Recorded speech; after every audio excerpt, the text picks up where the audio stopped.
Oi, pessoal. Vamos lá então para mais uma resenha aqui do canal da minha última leitura e também a minha primeira leitura de 2026. Para esse ano em específico, uma das minhas metas literárias é ler mais, especificamente literatura nacional. Esse já é um desejo que eu tenho há algum tempo, mas que eu ainda não consegui cumprir assim na prática, que é ler mais da nossa literatura, né? Que eu sei que tem muita coisa boa, mas eu ainda percebo que não explorei tanto quanto deveria, né? E seguindo um pouco a risca, fazendo jus a essa meta, esse plano que eu tenho agora para 2026. Essa minha última leitura e a primeira de 2026 é de um autor brasileiro, bem famoso, bem conhecido, e se você não leu, você já ouviu falar sobre ele, que é o Rubem Alves, né? Foi um grande poeta, escritor, psicanalista, dentre outras coisas. Mas eu nunca tinha lido nada especificamente do Rubem Alves. Eu tinha ouvido falar muito, principalmente em rede social, alguns recortes de alguns vídeos, alguns recortes de algumas entrevistas que ele fez também. E vamos lá então, qual que foi o livro que eu li do Rubem Alves, né?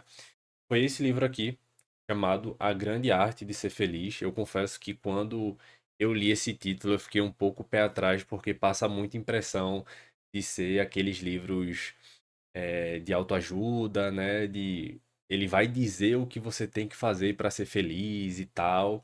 Na verdade, já adianto que não é, tá? Não é nessa pegada do coach, da autoajuda, dessas regras que alguns livros criam de você tem que fazer isso, você tem que fazer aquilo. Não tem nada a ver com isso. Essa edição em específico é da editora Paidós, tá? É uma edição com pagenzinhas aqui. Não é um livro também muito grande. Ele tem ali suas 150 páginas, mais ou menos.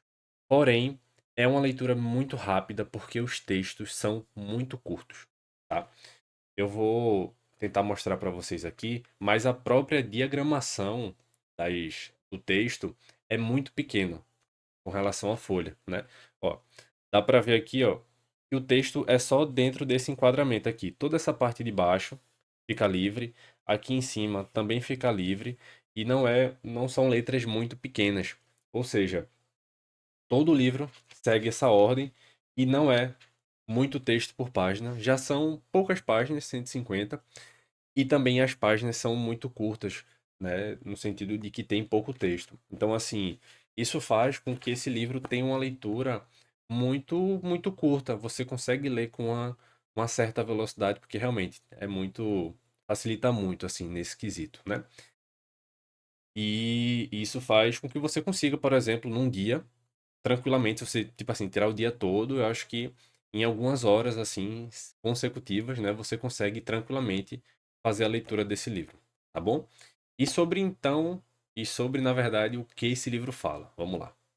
Então, o livro ele é um conjunto de crônicas, um conjunto de textos bem pequenos, de reflexões sobre temas variados, mas giram principalmente no eixo do tema da felicidade, da vida como um todo, do amor e de temas paralelos. O Rubem Alves faz uma divisão em uma espécie de três capítulos temáticos.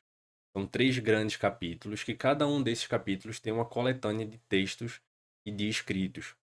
Então ele divide o primeiro grande capítulo temático, ele coloca como coisas que dão alegria, e aí ele vai e coloca vários textos pequenos, né, várias crônicas associadas a coisas que dão alegria.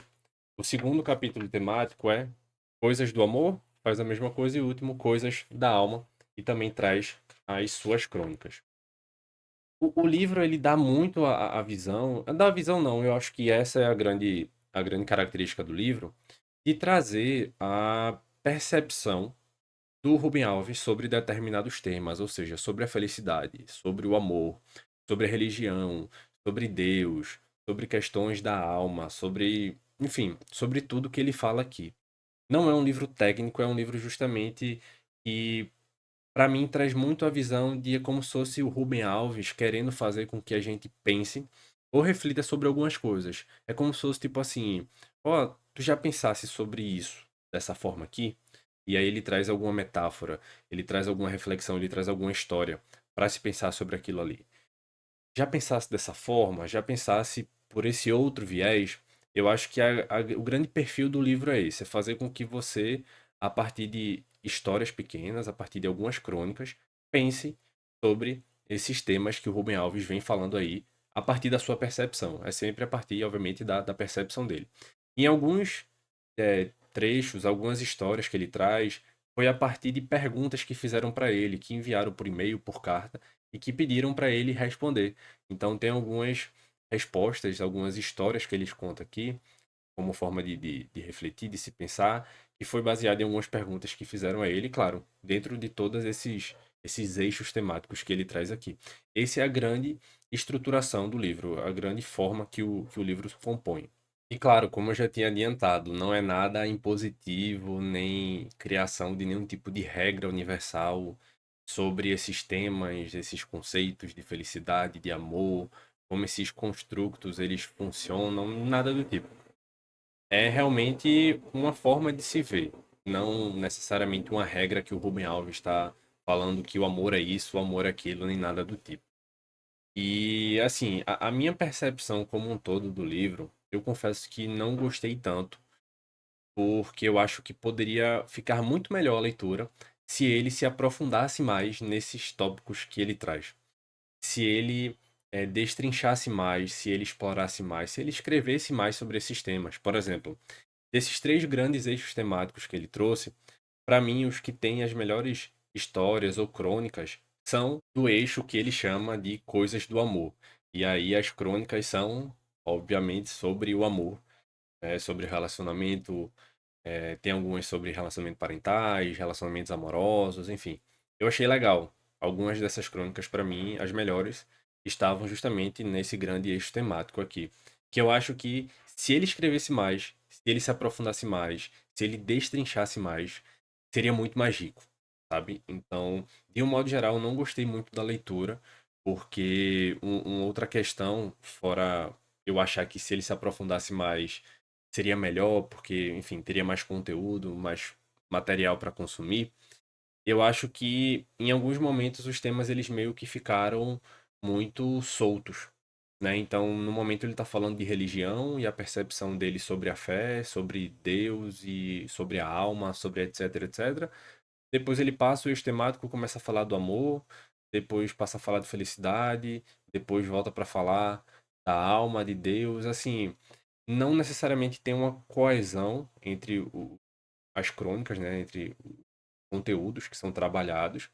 E eu não achei muito legal. Eu sei que é uma espécie de compilado, né, de histórias, de textos, mas eu acho que não me agradou muito. Não me agradou muito. Eu acho que se houvesse uma coesão melhor entre os temas que são trabalhados dentro da leitura, eu acho que ficaria uma leitura mais agradável. Eu acho que ficaria bem melhor. Então essa foi uma outra coisa que me incomodou, assim, não necessariamente a existência de uma linearidade e de uma coesão entre os temas que são trabalhados.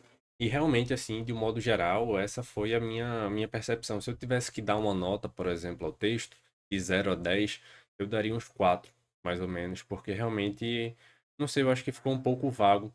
Eu acho que, como eu falei, poderia ser explorado melhor, poderia ter acontecido uma linearidade maior entre esses temas. Eu achei uma espécie de trechos, histórias, contos que fala muito superficialmente sobre determinados temas e segue o baile, sabe? Mas é um livro que a proposta dele é que a partir justamente dessas pequenas histórias se pense sobre essas questões. Mas de um modo geral, confesso que não me agradou muito a leitura, apesar de como eu falei, de ser uma leitura rápida, de ser uma leitura curta, não não me agradou muito a leitura não. E foi basicamente isso. A minha experiência com o Rubem Alves, eu não gostei muito, mas eu pretendo sim ler outros livros dele. E como eu faço de praxe, eu recomendo a leitura, mesmo não tendo gostado, porque possa ser que tenha outras pessoas que leiam e gostem. Inclusive, eu já conheci pessoas que leram e que gostaram muito desse livro, mas a minha percepção não foi tão boa assim. Eu acho que poderia ter sido muito mais bem explorado, né? Mas enfim, essa é a minha percepção. Se você gostou também da leitura, ótimo, tá tudo certo que literatura é isso. Então, a minha resenha do meu primeiro livro aí de 2026 foi essa. E fica a recomendação aí para quem tiver interesse, conteúdo trabalhado, da forma com que é trabalhado. E é isso.